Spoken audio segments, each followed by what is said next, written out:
Hello, everyone. Thank you for joining Senior Solutions. I'm Karen Halloran with Azure Healthcare. Today we have Tricia Gordon from the Purple Nurse on today. Thank you so much for joining us, Tricia. Karen, thank you for having me. I really appreciate it. Why don't we start out with you telling us about your background? Okay, great. I went to college for nursing, but switched my major my last year to psychology and became a director of medical underwriting for 2 brokerage firms, which were national and international. After that, I started to think about what do I really want to do? And I took care of my parents, so I got into senior care, and I've been there ever since and loved it.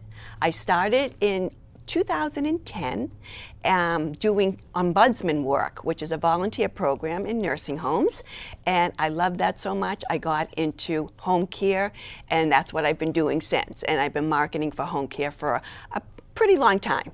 That's excellent. That's a good reason to get into home health care. It is, and I love the seniors, and you know, they can teach us so much as well. So it's a wonderful industry to be in, and I love it. The name Purple Nurse. Tell us what Purple Nurse is. Purple Nurse is a private home care and private skilled nursing agency, and purple is because of purple is the color of dementia and Alzheimer's, and we specialize in that as well.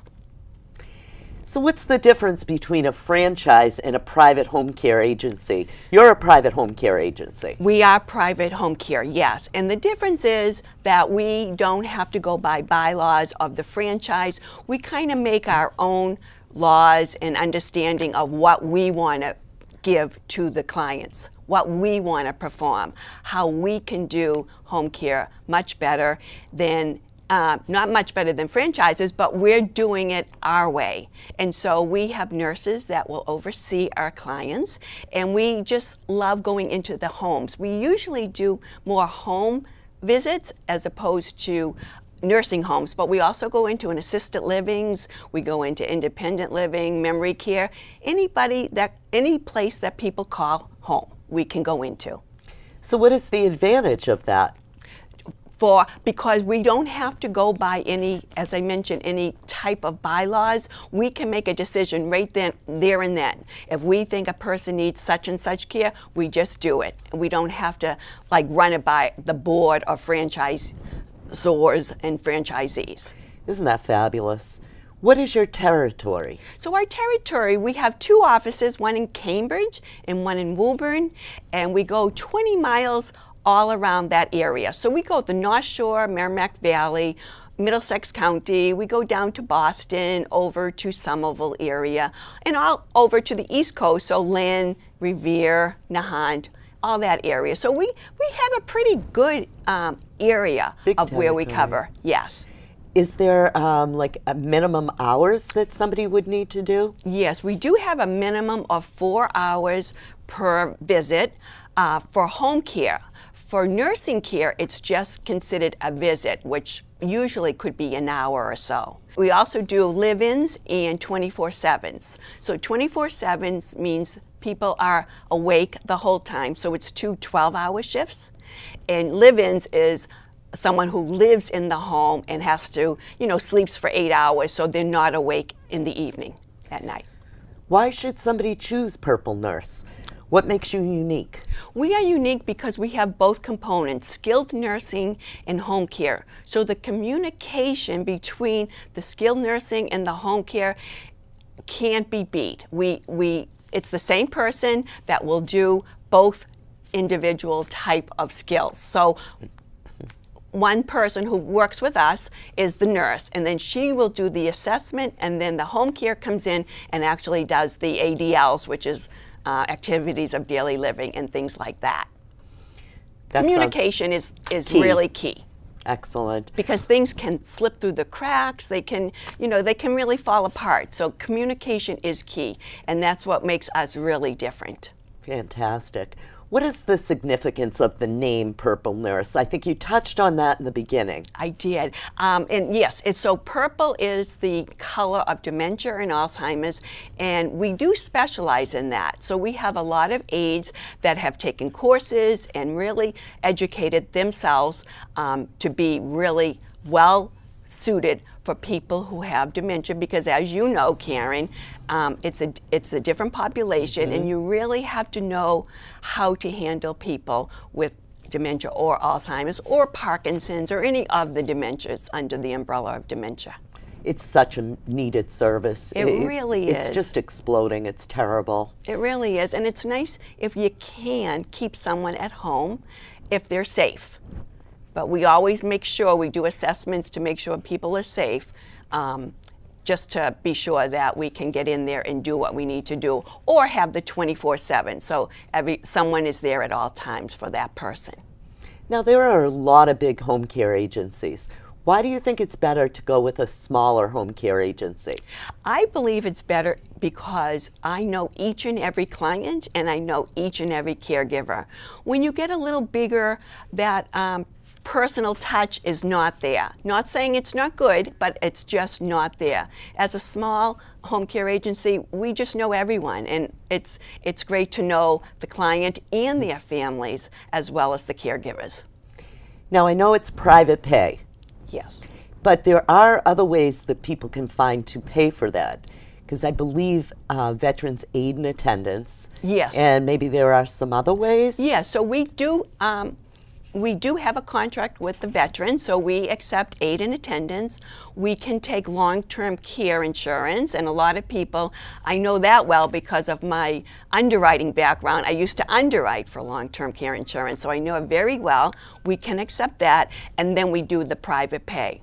But Karen, one other thing that makes us a little unique is we can negotiate a little sometimes. If we know someone can't afford what we're charging, we might be able to go down a little. Again, because we're not a franchise, we're not subject to their rules and regulations. So if somebody was going to use a home care agency, what are 3 of the essential questions, or doesn't have to be 3, what are the essential questions they should ask? Well, you want to make sure that they communicate very closely with the client, the family, and the caregiver. You want them to have integrity. Integrity that when no one's watching the caregiver, they're going to do the right thing at all times. And then the third would be just the personal touch, that we will make sure that that person is as comfortable as possible in dealing with the caregiver. So I understand you have a simple promise. What is that simple promise? That we do well by the senior, that we take care of the senior and have a quality of life that's really unprecedented. You know, we just want to make sure at the end of people's lives that they are enjoying themselves, they're thriving, they're enjoying their family. We take clients to like weddings and such like that, just because then the family doesn't have to worry about grandma, because we're there side by side with that person to just take care of them. We're doing that in 2 weeks, going down to Newport and staying overnight with someone so that they can go to it. And it's lovely. It makes everything worthwhile. And I know you had told me that you're taking a course or completing for end-of-life doula. Yes. What is that? So an end-of-life doula, it's not part of hospice, but they can work together. And an end-of-life doula helps people with a person who is on hospice deal with some maybe family issues that haven't been resolved yet, or deal with just taking time to spend with them, just sitting with them. You know, hospices, they're wonderful, but they go in, they go out. We can stay in a person's home for 4 or 5 hours and just be with them, be present in the moment, and just take care of them, take care of their family, and just work out, if there are issues, just work out the issues, because as my instructor said, you do not get a second chance at doing that. Wow, that's amazing. If somebody wanted to get in touch with you, how would they do so? So as I said, we have offices in Cambridge and Woburn, but my phone number is 617-386-3701. My email is tricia@purplenursehomecare.com. And so I'd be happy to help anyone that needs services. Excellent. And at the end of the show, we will be flashing Tricia's information if you'd like to get in touch with her. So Tricia, I'd like to end the show with 3 questions. Okay. Tell us a fun fact about you. Well, I always loved tea parties. And I used to throw tea parties in my home with all the garb, with the hats, the gloves, the dresses, and we had probably 30, 40 people there. And it was lovely. And I've gone to many, many high teas throughout the area of Boston, but also in England, and I just love high tea. Wow, isn't that fun? Yeah, it is. It's really fun. Another question is, we love pets on this show. Do you have any pets? I don't currently, but I have had dogs all my life. My first dog was Buttons, but everybody used to call him Zipper. And so anyway, yeah, so that's kind of a funny story. And then I had a lovely dog, Pepper, who I had for years. I'm a dog person. I really enjoy, and they're therapeutic. I think they're therapeutic for people. Well, it is spring now and summer's coming up. Is there anywhere that you're going to be traveling to? Lately, no, and I think that's because of everything that's going on with COVID. But 2 of my favorite places were in Italy, and it was the Amalfi Coast, Positano, and Lake Como in the northern part of Italy. Both beautiful, beautiful places. I'd love to go back there. Oh, I'll have to check those out. Well, I'd just like to thank you for coming on the show today. Karen, thank you so much. This was lovely. Thank you. And we will flash Tricia's information at the end of the show. So I'd just like to thank you for tuning in today. Until next time, have a great day.